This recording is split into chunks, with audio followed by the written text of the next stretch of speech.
さんこんにちは。広告代理店堀越の代表で堀越俊樹です。5月25日水曜日、お昼の5分間ビジネスセミナー第182回です。経営マネジメントマーケティングに必要なテーマを一つ選んで5分ほどお話しします。今日のテーマは安定の戦略というテーマです。安定の戦略とは何か。売上を安定させるためにはリピート売上を増やすことができれば良いのです。そのために繰り返し売れる商品商材サービスと高い顧客満足を目指す顧客第一主義が必要です。売上を安定させることができるのは既存のお客様との取引が安定することです。そのためのリピート取引が重要です。既存のお客様との取引をさらに拡大することができればさらに売上を安定させることができるわけです。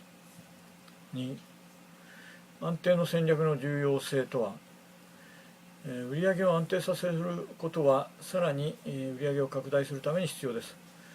なぜなら既存客の売上がリピートせず減少するとその補填を新規顧客の開拓で埋めなければなりません。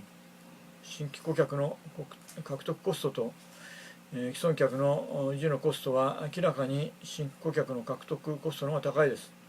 そのために既存顧客によって売上を安定させ、新規顧客によって売上を増大することで永続的な利益の拡大が可能になるわけです。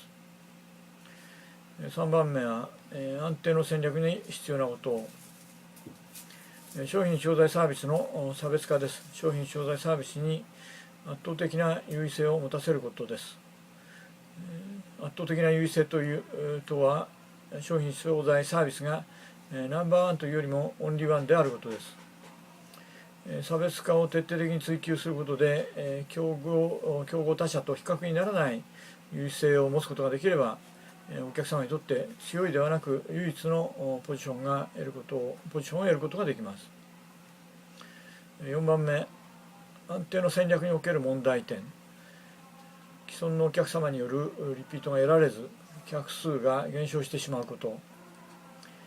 客数の減少は売上を減少させ新規営業のためのコストを押し上げてしまいます。つまり既存客の減少は売上を維持するために売上を維持するためのコストが増えてしまうということになります。既存客のリピートによる売上の維持は売上拡大のために必要な条件です。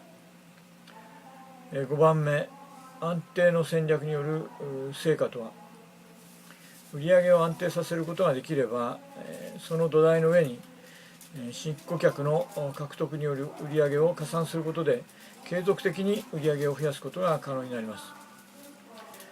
顧客第一主義によるリピートを増やして商品商材サービスをオンリーワンにすることで売上を安定させることは重要な戦略だと言えます。